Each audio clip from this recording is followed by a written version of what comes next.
Alright guys, today we're diving into something that most people have heard of, but few actually understand.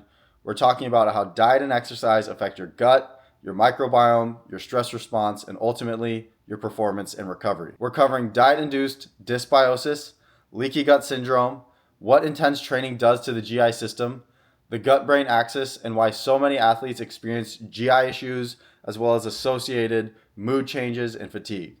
Now, as part of this video, I'm going to be leaving chapter markers talking about every different concept that I cover, and I'm referencing two papers that I read.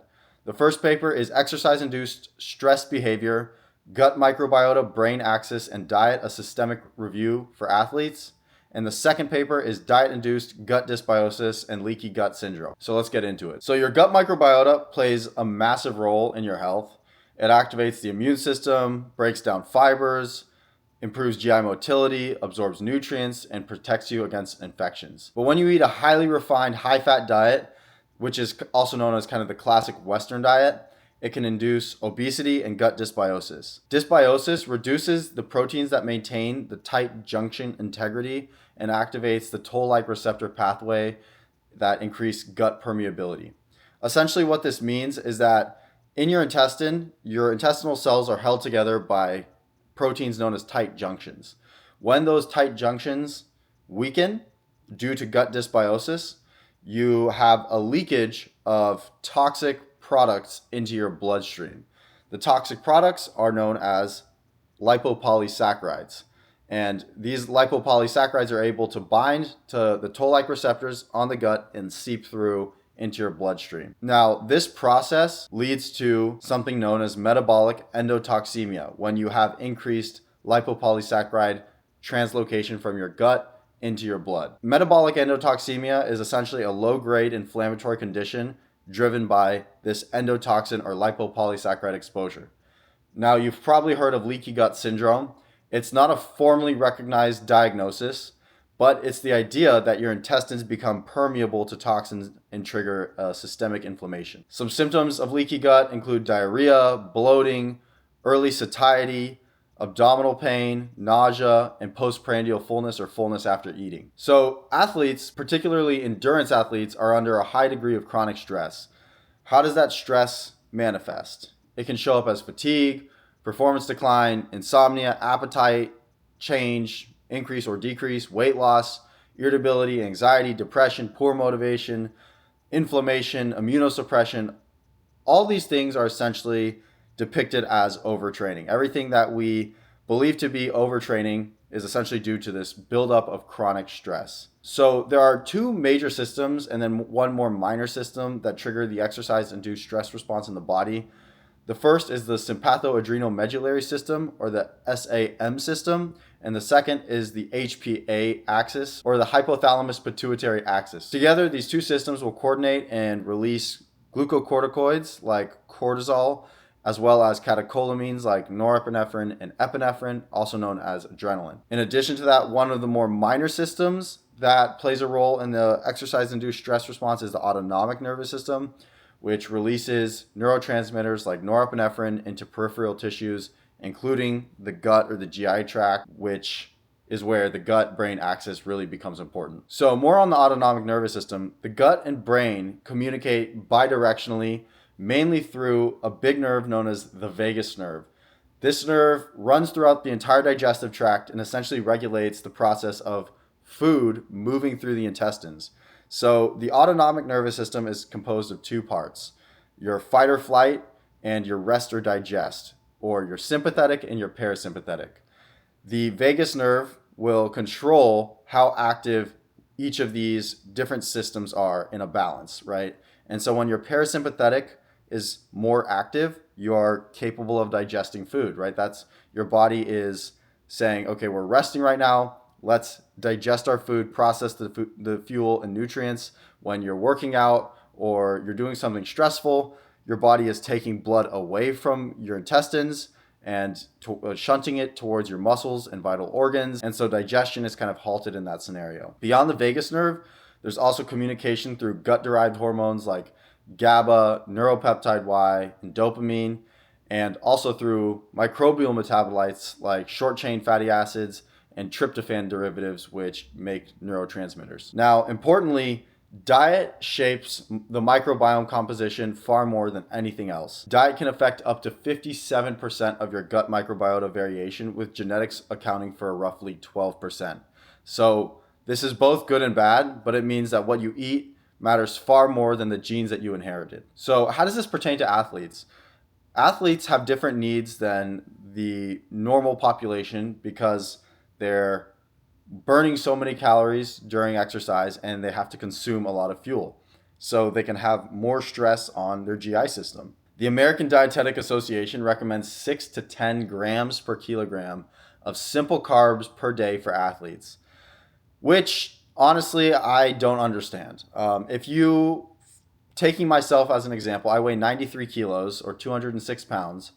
So the low end of that recommendation is 6 grams per kilo. Now, extrapolating that out, that's 550 grams a day or 2,200 calories, which is just not a realistic recommendation and also just highly unnecessary just from my own personal experience. I'm running 10 miles a day, and then on top of that, I'm lifting as well. I am definitely highly active right now. I'm not like an elite runner where I'm running 2 to 3 times a day. I think in this instance, maybe the low end of that dietary recommendation could make sense. But remember, again, the American Dietetics Association is recommending simple carbs here, 550 grams of simple carbs. So it's saying that on the low end, you should be eating really fast digesting, essentially sugary stuff, which I understand from the perspective of not trying to cause a lot of gastric distress. But when it comes to just overall health parameters, not wanting to elevate your A1C, keeping your insulin sensitivity high, I do wonder if that really is possible to do in a clean way. And again, that is the low end of the diet. Now, again, I weigh a lot. If you weigh 140 pounds, say you weigh something like 70 kilos or 65 kilos, maybe this math would work out a little better, especially if you're extremely active like a cyclist and you're like on the trainer 5 hours a day. I could see that happening. I could see that being necessary. But again, we're talking about the low end of the recommendation. For 10 grams per kilo, that just sounds absolutely asinine, out of this world. But maybe somebody in the comments can educate me. They also recommend 1.2 to 1.7 grams per kilo of protein. This isn't a protein video. We're not getting into the protein debate right now. Personally, I like to have a higher protein diet. I think especially when you are doing a lot of endurance work, it is important to have a much higher protein than just in a regular kind of scenario, because it's a very catabolic activity inherently. And one thing that we do know about the literature is that you do want to have a much higher protein intake when you are in a caloric deficit. So if you're in a caloric deficit, bump your protein up. If you're doing a lot of endurance work that's highly catabolic, probably want to have a high protein intake. I think this is probably on the lower end personally, but again, this is coming from somebody who has a strength training background, and it depends on exactly what your sport requires from you. If you don't need to be very strong, again, if you're a cyclist, you don't need a lot of muscle. Those people actually have very little muscle, and you want to be extremely light. It's all about power to weight. So you don't want to have unnecessary upper body mass. Another thing that they recommend, if you're going to have obviously a very high carb, very high protein intake, you're going to have lower fat intake. So it's going to account for about 20 to 35% of your calories. And then also a low fiber intake, which is meant to reduce the strain on your digestive tract. But one issue with this approach is obviously that with less fiber, you reduce your gut microbiome diversity. So there are implications there. That being said, I think if you are following these recommendations, you're probably still getting plenty of fiber just overall in an absolute sense. So I don't know if you're necessarily losing out on the diversity. You're probably eating more fiber than the average person is because you're just eating more, even though relatively you're eating a low fiber diet. Now, moving on to how exercise triggers your stress response throughout your body, as well as hormones and neurotransmitters that are released. So intensity really matters. Exertion above 60% of your VO2 max activates the HPA axis and spikes cortisol. Below that intensity, cortisol barely really moves. At 80% of your VO2 max, ACTH, or the precursor to cortisol, increases significantly pre and post exercise. So the intensity at which you're doing your exercise is going to really determine how stressed or the stress response that your body releases. Stress triggers the release of norepinephrine, GABA, neuropeptide Y, and dopamine, and consistent physical activity about 1 to 2 hours a day can actually boost dopamine levels in the brain. Interestingly, dopamine is also produced in the GI tract, spleen, and pancreas. The enzyme tyrosine hydroxylase, which makes dopamine, is found in the epithelial cells of your gut, which shows that dopamine actually has a role far beyond just your brain. It also plays a role in digestion and smooth muscle contraction. Why do athletes get GI symptoms during intense exercise? So depending on the intensity of exercise and individual factors as well, also like what kind of exercise you're doing and just personal genetic composition, 20 to 50% of athletes have been seen to suffer from GI symptoms. And right now we're talking particularly about endurance athletes. And these symptoms increase with an increased exercise intensity. So during exercise, your body will shunt or take blood away from your GI tract and push it towards muscles and vital organs, and your GI tract will experience hyperthermia, ischemia, and hypoperfusion. These effects will loosen the tight junctions in your intestine, leading to potential gut dysbiosis, lipopolysaccharide translocation into your bloodstream, and thus consequent metabolic endotoxemia. So what is the exercise intensity at which these symptoms begin to manifest? At 1 hour, at 70% of your maximum workload, splanchnic or GI hypoperfusion begins to occur. At 70% of your VO2 max, we see a 60 to 70% reduction in gut blood flow. And anything above a 50% reduction in gut blood flow leads to increased intestinal permeability. Ischemia also triggers reactive oxygen species, or ROSs, in your body, which respond to cellular damage, and these phosphorylate the tight junctions and increase intestinal permeability as well. Marathon runners, triathletes, and ultra-endurance runners have all shown elevated plasma lipopolysaccharide levels anywhere from 5 to 284 picograms per milliliter, along with digestive disturbances that can be seen just symptomatically. One study showed that 81% of marathon runners had endotoxemia and 2% had levels that were considered lethal, and only 19% of people had normal levels. So this shows that endurance running, particularly when you're really pushing yourself, leads to metabolic endotoxemia and GI distress in the vast majority of people. So what actually happens when we see increased intestinal permeability as well as gut microbiome disruption? So mood is actually one of the best indicators for an athlete's stress level. The central fatigue hypothesis says that increased serotonin release causes sleepiness, drowsiness, and central fatigue, which essentially reduces performance. And how does serotonin relate to the brain? Around 95% of your body's serotonin is produced in enterochromaffin, or EC cells, in your gut. So these cells will also regulate visceral pain and gut motility, but the amount of serotonin released is directly proportional to your gut microbiome and local inflammation in that area, which can be increased when exercising.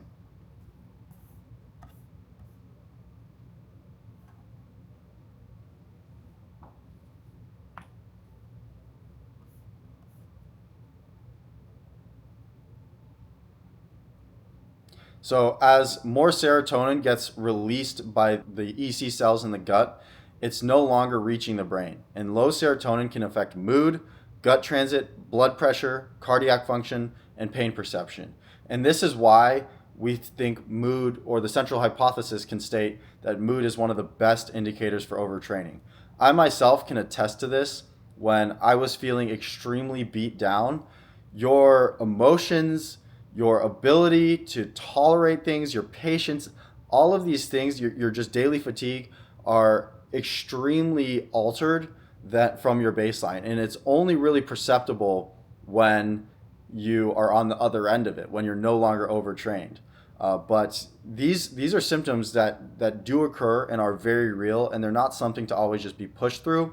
And it's a very real way to be able to see if somebody is in an overtrained state. Now, it's going to require somebody who's an outside observer, like a coach, to be very honest, forthright with you, and observe you objectively so that they can see, okay, this person's mood is down for 2-3 days in a row. They probably need a break. In addition to the central hypothesis, serotonin production is also regulated. Serotonin is regulated through two enzymes, IDO and TDO. IDO is activated by oxidative stress and inflammatory cytokines, and TDO is activated by glucocorticoids and cortisol. Both of these things are increased during exercise. Both IDO and TDO accelerate tryptophan degradation. Tryptophan is the amino acid precursor that is needed to synthesize serotonin. So when you degrade more serotonin, we have less precursors, we have less going in, and thus less going out. And so as you can see, we have less serotonin being able to reach the brain, and then less being produced as well as a result of increased chronic exercise stress. All right, finally, we're gonna wrap up with just some dietary recommendations for athletes that are really gut focused. So we know what the ADA recommends, and while I do have some problems with their recommendations, I do think on the whole, conceptually they make sense, but do what's best for you.